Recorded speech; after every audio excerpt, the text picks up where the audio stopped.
एक लड़का जो तहसील के बाहर बैठकर बहुत ही तेजी के साथ रो रहा होता है, वहीं पर उसकी दो बहनें बैठी होती हैं, वो भी रो रही होती हैं। दोस्तों, रोते रोते उसे कई घंटे बीत जाते हैं। जो भी राहगीर वहां से जाता, लोग बाग तहसील से निकल कर आते, वो इनकी तरफ देखते, इनसे पूछते भी, लेकिन उसके बाद भी ये चुप नहीं होता और वहीं पर बैठकर रोने लगता है। जब शाम को रजिस्ट्रार मैडम अपनी ऑफिस से घर के लिए निकलती हैं तो देखती हैं कि ये व्यक्ति तो तहसील में आज आया था, इसने तो रजिस्ट्री कराई थी, लेकिन ये यहाँ पर बैठकर क्यों रो रहा है। दोस्तों, उसके बाद अपने ड्राइवर को उसके पास भेजती हैं और उसे अपने पास बुलाती हैं। दोस्तों, जब ये लड़का उस रजिस्ट्रार मैडम के पास पहुंचता है और इसकी बहनें इसके साथ में होती हैं, जब ये पूरी अपनी अपबीती, अपनी पूरी कहानी बताता है, तो मैडम इनसे कहती हैं कि तहसील के बाहर मिलो, और तहसील के बाहर मिलने के बाद इन्हें अपनी गाड़ी में बिठाया जाता है और बिठाकर इन्हें अपने आवास पर ले जाया जाता है। दोस्तों, उसके बाद जो होता है वो एक बहुत ही चौंकाने वाला होता है। आइए दोस्तों, जानते हैं पूरा मामला क्या था, किस वजह से ये लड़का रो रहा था। क्या इसकी ज़मीन किसी ने हड़प ली थी, क्या इसके साथ में कुछ और गलत हुआ था। दोस्तों, पूरा मामला जानने के लिए वीडियो को अंत तक जरूर देखिएगा। दोस्तों, आगे बढ़ने से पहले हमारी वही रिक्वेस्ट कि जो हमारे चैनल के साथ नए हैं, कृपया करके हमारे चैनल को फॉलो कर लीजिए, बेल आइकन को जरूर प्रेस करिए, जिससे कि आगे की अपडेट आपके पास आती रहे। नमस्कार, जय हिंद। आप देख रहे हैं APH न्यूज़ राहुल रावत के साथ। तो दोस्तों, आज की जो हकीकत की घटना आपको बताने जा रहा हूं, उत्तर प्रदेश के सिद्धार्थ नगर की ये हकीकत की घटना है। दोस्तों, अगस्त 2022 का ये मामला होता है, जब विजय के घर के सामने एक स्कॉर्पियो गाड़ी आकर रुकती है। उसमें 5-6 लोग पहले ही बैठे होते हैं और विजय को उस स्कॉर्पियो गाड़ी में बिठा लिया जाता है और बिठाकर उसे सीधे तहसीलदार के पास, जो रजिस्ट्रार्ड होती है, वहां पर मैडम होती है, उनके पास जाकर पेश किया जाता है। और यहां पर जो रजिस्ट्रार मैडम होती है, इस विजय की तरफ देखकर कहने लगती हैं कि क्या आपको आपकी ज़मीन बेचनी है। तो यहां पर ये शर्मिंदा होकर कहने लगता है कि हाँ मैडम, मुझे मेरी ज़मीन बेचनी है। तो मैडम इससे सवाल जवाब करती है कि क्या तुम अपनी मर्जी से इसे बेचना चाहते हो, तुम्हारे ऊपर कोई जोर दबाव तो नहीं है। यहाँ पर वो कुछ भी नहीं कह पाता, चुपचाप अपनी गर्दन नीचे करके सुनता रहता है। मैडम उससे कहती है कि तुम्हें पैसे मिल गए क्या। तो यहाँ पर वो कहता है कि मैडम, मुझे पैसे तो नहीं मिले, लेकिन इनके पैसे वापस मेरे ऊपर और निकलते हैं। दोस्तों, मैडम जब इन पार्टी वालों से भी यही पूछताछ करती है कि तुमने इसको पैसे दे दिए, तो यहाँ पर ये लोग कहने लगते हैं कि मैडम, इसको इतने पैसे हमने दे रखे हैं कि इसके ऊपर तो हमारे पैसे और भी निकलते हैं, ये ज़मीन के टुकड़े से तो हमारा कुछ भी नहीं होता। दोस्तों, के बाद जो रजिस्ट्री की कार्रवाई है वो पूर्ण की जाती है, दोनों के फ़ोटो खींच लिए जाते हैं और वहाँ पर उसके जो अंगूठा और जो सिग्नेचर होते हैं वो ले लिए जाते हैं। उसके बाद ये लड़का यहाँ से बाहर निकल जाता है और ये लोग भी यहाँ से चले जाते हैं। बड़ी खुशी खुशी ये लोग मिठाई बांटने लगते हैं और अपनी स्कॉर्पियो गाड़ी लेकर अपने गांव में पहुँच जाते हैं। ये लड़का वहाँ से जाता ही नहीं, तहसील के बाहर बैठ जाता है और बैठकर वहीं पर फुट फुट कर रोने लगता है। दोस्तों, इसकी 2 छोटी बहनें और होती हैं। जब देखती हैं कि ये लोग अब मेरे भाई से ज़मीन को अपने नाम लिखवा कर आ चुके हैं, लेकिन भाई अभी तक आया नहीं, कई दिन से भाई बहुत ज़्यादा परेशान था, कहीं ऐसा ना हो मेरा भाई कुछ गलत कदम उठा ले। दोस्तों, दोनों की दोनों बहनें घर से निकलती हैं, एक ऑटो लेती हैं और सीधे तहसील में पहुंच जाती हैं।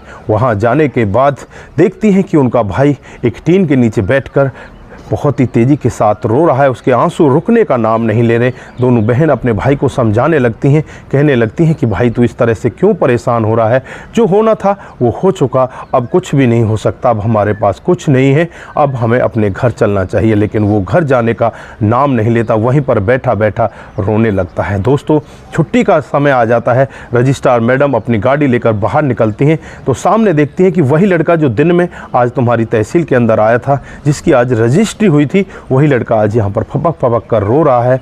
वो यहाँ से अपने घर भी नहीं गया, तो अपने ड्राइवर को बोलती है कि इस लड़के को बुला कर लेकर आओ। दोस्तों, उसके बाद वो लड़का उसके पास आता है, उसकी दोनों बहनें भी उसके साथ आती हैं। जब उससे पूछताछ करती हैं कि तुम अभी तक घर क्यों नहीं गए, तो वो कहने लगता है कि मैडम, मैं घर जाकर क्या करूँ, मेरा तो सब कुछ लुट चुका है।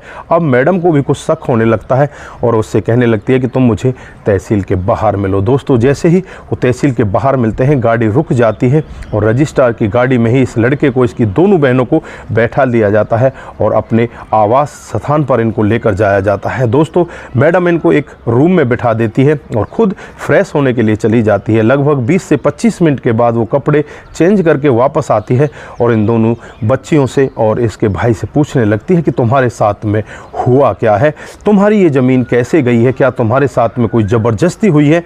तो यहाँ पर विजय कहने लगता है कि मैडम हमारे साथ में बहुत बड़ी जाति हुई है, ये दबंग लोग हैं, इसी तरह से लोगों की ज़मीन को हड़प लिया करते हैं। मेरे पिता की 4 साल पहले मौत हो जाती है और ये लोग कह रहे हैं कि तुम्हारे पिता के ऊपर 10 लाख रुपए का हमारा कर्जा है और 10% ब्याज पर उसको हमने दिया था। आज उस पैसे को 8 से 7 साल हो चुके हैं और अब तक उसका ब्याज भी बहुत ज़्यादा बढ़ चुका है। अब तुम्हारे पास में बहुत ही ज़्यादा पैसा हमारा हो चुका है, इस ज़मीन को दे दो, नहीं तो तुम्हें फिर अपना घर भी देना पड़ेगा और उसके बाद तो तुम्हारी बहनें भी हैं, उनसे भी हम अपना हिसाब चुकता कर सकते हैं। दोस्तों, ये भाई रोने लगता है, टूट जाता है, ये करे तो क्या करे, कुछ भी नहीं कर पाता और फिर ये इस ज़मीन को देने के लिए तैयार हो जाता है। उसके बाद ये ज़मीन इससे इस तरह से हड़प ली जाती है। दोस्तों, ये भाई रोता रहता है, मैडम इसकी तरफ देखती रहती है और कहती है कि तुम अगर चाहो तो इसके खिलाफ मामला दर्ज करा सकते हो कि इसने मेरी ज़मीन ज़बरदस्ती ली है, क्या उसके पास कोई कागजात हैं जिस पर तुम्हारे पिताजी के साइन हैं। तो यहाँ पर वो लड़का कहता है कि मैंने तो आज तक ऐसा सुना नहीं, लेकिन मेरे पिता की मौत होने के बाद से ही ये हमारे घर पर तगादा करने के लिए आने लगे। उसके बाद जो रजिस्ट्रार मैडम होती है, एक सीनियर अधिकारी जो SDM होती है वहाँ की, वो भी महिला होती है, उनके पास फ़ोन करती हैं और उनसे कहती हैं कि मैडम इस तरह का मामला है, इस तरह से इस लड़के को बहुत ज़्यादा परेशान किया गया है। वो व्यक्ति पहले भी कई रजिस्ट्री करवा चुका है, हर महीने उसकी 10 से 15 रजिस्ट्रियाँ इसी तरह की होती हैं।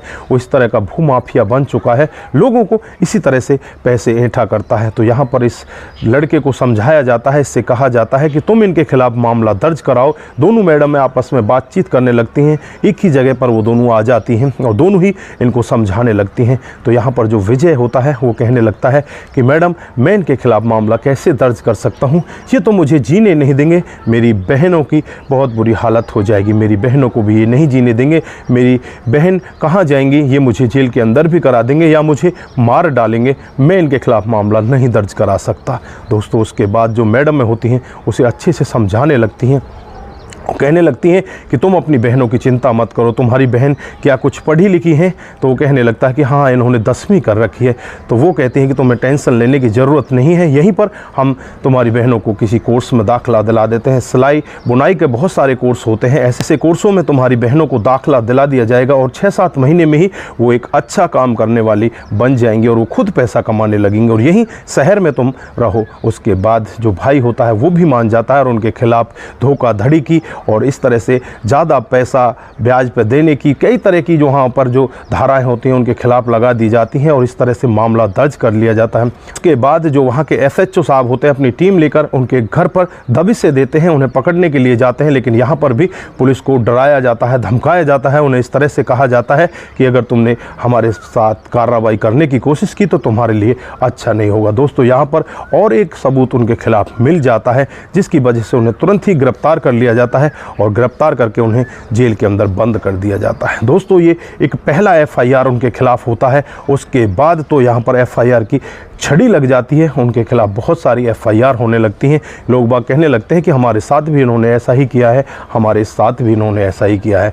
दोस्तों, उसके बाद काफ़ी सारी FIR होती हैं और ये जो मामला होता है वो कोर्ट के अंदर चला जाता है। दोस्तों, ये तो अब आगे कोर्ट ही फैसला कर पाएगा कि ये ज़मीन इस लड़के को वापस मिलेगी या नहीं मिलेगी। बाकी फ़िलहाल के लिए उन लोगों को जेल के अंदर बंद करा दिया गया है। उनके खिलाफ कई सारी धाराएँ लगाई गई हैं, उनको डरा धमकाने की धारा, इस तरह से ज़बरदस्ती अवैध कब्जा करने की धारा, बहुत सारी धाराएं उनके खिलाफ लगाई गई है। तो ये मामला 2022 का होता है। उसके बाद ये मामला कोर्ट में चल रहा होता है और जो ये लड़कियां होती हैं ये भी पढ़ लिख कर एक कोर्स कर लेती हैं और ये आज अच्छा खासा पैसा कमाने लगती हैं। दोस्तों, भाई भी ठीक ठाक तरीके से नौकरी करने लगता है और इसका परिवार भी अब ठीक चलने लगता है। इन दोनों मैडमों की वजह से ये परिवार टूटते टूटते बच जाता है, नहीं तो शायद ये लड़का अपने दिल में कुछ कच्ची ले आता तो ये कुछ गलत भी कर सकता था, लेकिन इन मैडमों के सहयोग से ये आज अपने परिवार के साथ खुश है और ये बच जाता है। बाकी कोर्ट का फैसला आना अभी बाकी है। कि आगे इसके साथ में होता क्या है, क्या इसको इसकी ज़मीन वापस मिलेगी या इसको वापस नहीं मिलेगी। दोस्तों ये तो अभी देखने वाली बात होगी। तो दोस्तों ये थी आज की हकीकत की कहानी। आप लोगों को कैसी लगी? अगर आपको जरा से भी प्रभावित करती है तो दोस्तों के साथ ज़रूर शेयर करके जाइए। दोस्तों आप लोगों का एक शेयर हमें आगे बढ़ाएगा और इसी तरह से आपके सामने हम और बहुत सारी कहानियाँ लेकर आते रहेंगे। दोस्तों अपना ख्याल रखें, अपने परिवार का ख्याल रखें, सतर्क रहें, सावधान रहें। नमस्कार, जय हिंद,